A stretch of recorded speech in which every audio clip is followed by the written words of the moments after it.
아침에 나로 주의 인자한 말씀을 듣게 하소서.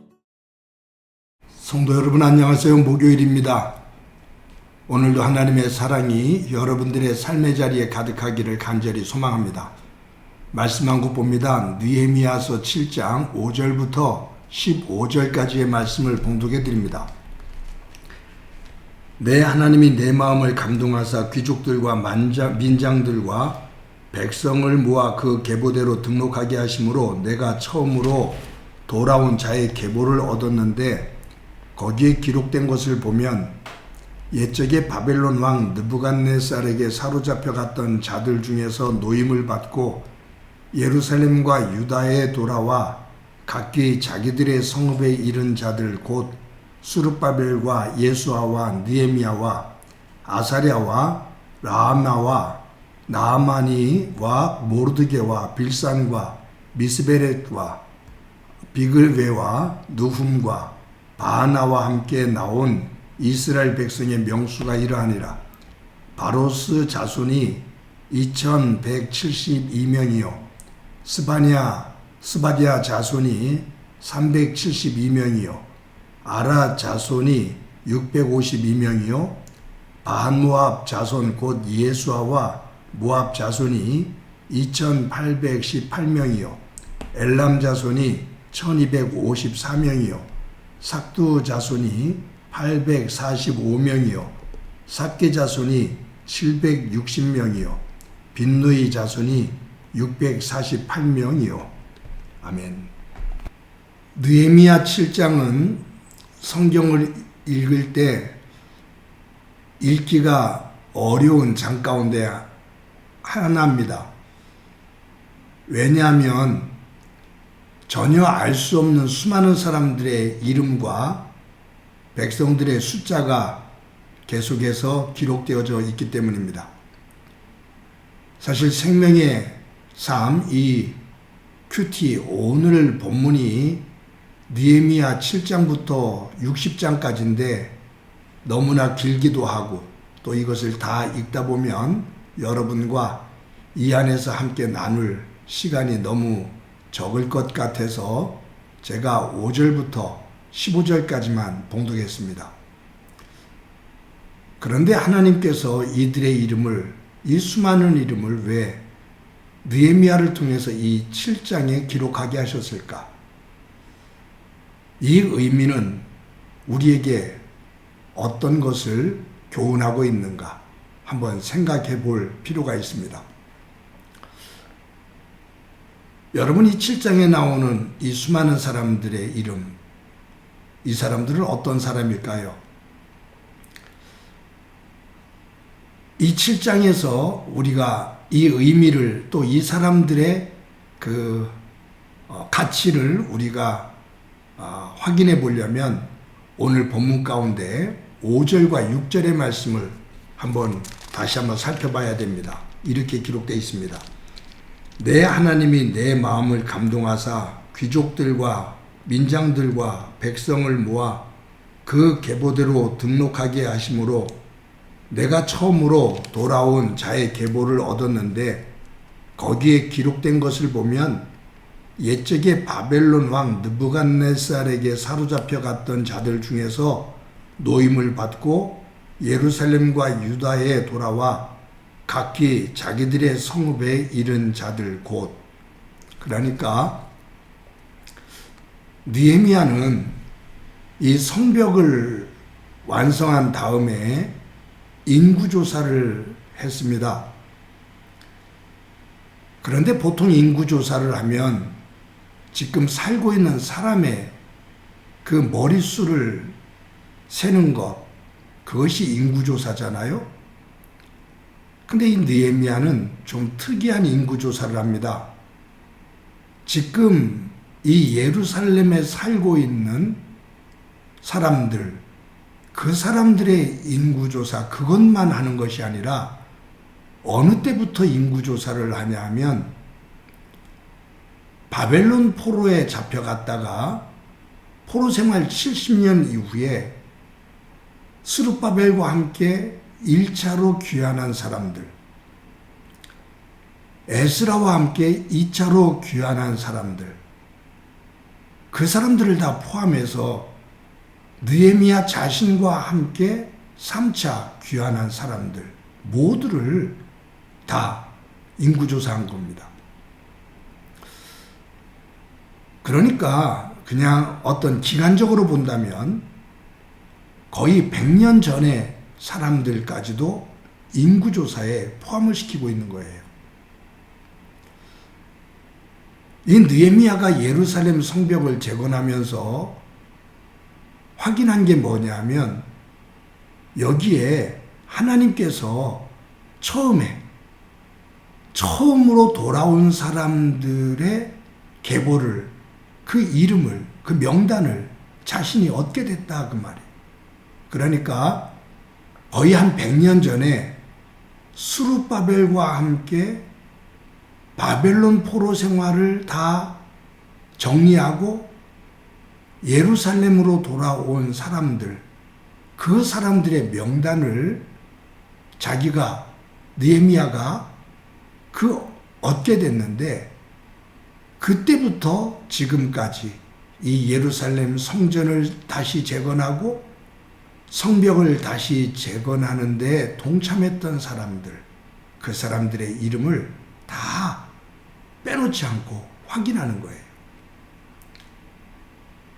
얼마나 많은 사람들이 또 누가 어떻게 동참을 했는지 그 이름을 하나하나 다 확인하며 새겨놓는 거죠.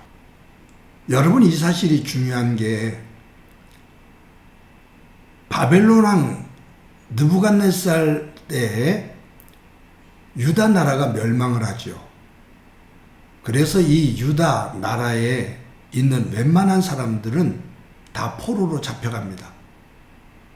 그래서 바벨론에 포로로 잡혀가서 70년 동안 그곳에서 살아요. 70년 동안 그 바벨론의 문화 속에 접하면서 그곳에 정착해서 살면서 웬만한 사람들은 거기에 이제 터전을 마련합니다. 우리가 본 것처럼 이 바벨론 포로 시대 때 그 바벨론에서 터전을 잡으면서 또 고위직으로, 정부의 고위직으로 등용한 사람들도 있고, 그러니까 이 유다 백성들이 바벨론에서 이제 어느 정도 녹아내려서 거기에 정착을 하고 경제적인 기반을 닦은 거죠. 그런데 이 바벨론이 페르시아에게 멸망해요. 이 페르시아의 초대왕인 고레스가 그 나라를 돌아보면서 유대인들이 있는데 이 유대인들이 고국을 그리워해요. 예루살렘을 그리워해요. 그때 고레스가 가고 싶은 사람들 돌아가라 라고 얘기한 겁니다. 그랬을 때 스룹바벨과 함께 한 49,000명이 좀 넘는 사람이, 그리고 2차로 에스라와 함께 한 1,700명이 고국으로 돌아가죠. 그런데 여기서 중요한 것은 바벨론의 유다 백성들이 많았습니다. 그런데 그들 가운데 한 5만 명이 조금 넘는 사람들이 그 70년이 넘는 삶의 터전들, 그 기반들을 다 정리하고 고국으로 돌아가요. 근데 그 고국으로 돌아가는 그 고국의 현장은 바벨론보다 훨씬 더 풍요롭고 안정된 사회가 아니에요. 다 성이 무너지고 성전도 무너지고 황폐한 곳이에요. 가면 고생길이 열려 있는 거예요. 그런데 그들이 예루살렘으로 돌아간 그 유일한 이유가 뭐냐면 성전을 재건하는 겁니다. 예루살렘 성벽을 재건하는 거예요. 그래서 하나님의 백성으로서의 공동체, 믿음의 공동체, 그것을 다시 일으키고 다윗과 같은 그 제국을, 그 왕국을 다시 한번 세워보자라는 그러한 다짐 속에서 지금 바벨론에서의 생활했던 터전들, 그 기반들을 다 정리하고 온 사람들입니다. 그러니 대단한 사람들이죠. 사실 유다 백성들의 대부분은 바벨론에 머물렀습니다. 그 가운데 자율적으로 예루살렘으로 돌아가기를 원했던 그러한 신앙의 믿음의 공동체를 다시 한번 재건하기를 원했던 사람들이 돌아온 거죠. 느헤미야는 지금 남아있는 성벽을 재건하고 남아있는 사람들만을 기억하는 것이 아니라 그러한 정신을 가지고 바벨론의 모든 생활의 터전을 정리하고 헌신적인 마음으로 하나님을 사랑하는 마음으로 유다 공동체, 믿음의 공동체를 사랑하는 마음으로 예루살렘으로 돌아왔던, 그리고 성전을 그 어려운 가운데서도 재건하고 성벽을 재건하는데 헌신했던 100년 전의 사람들조차도 그 이름을 기억하고 그 사람의 자손들을 기억하고 그곳에 동참한 사람들의 이름을 다 기록하는 거예요.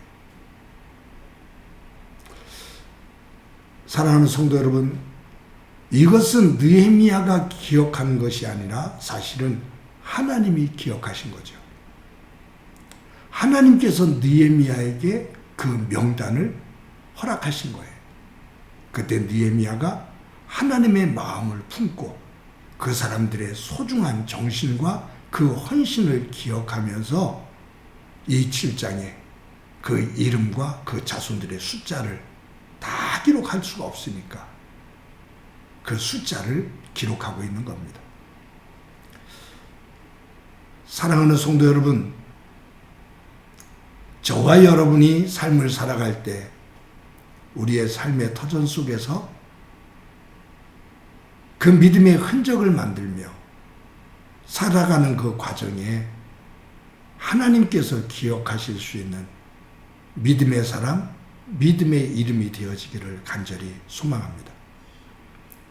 우리가 세상을 떠난 이후에 남아있는 가족들과 믿음의 후배들이 우리를 기억할 때 오늘 본문에 기록된 하나님을 위해 헌신했던 믿음의 사람들로 기억된 것처럼 우리 또한 그와 같은 아름다운 이름으로 아름다운 흔적으로 남는 그러한 복된 삶이 되어지기를 간절히 소망합니다.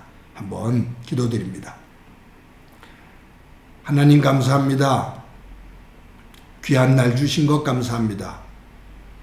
오늘 본문의 느헤미야가 예루살렘 성벽을 재건한 이후에 거의 100년 전 예루살렘 성전과 예루살렘 성벽을 재건하기 위해서 바벨론 삶의 터전 모든 기반들을 다 내려놓고 정리하고 그 황폐한 예루살렘으로 돌아온 조상들과 선배들 그리고 믿음의 동료들, 그들을 기억하고 이름을 기록하는 것을 봅니다.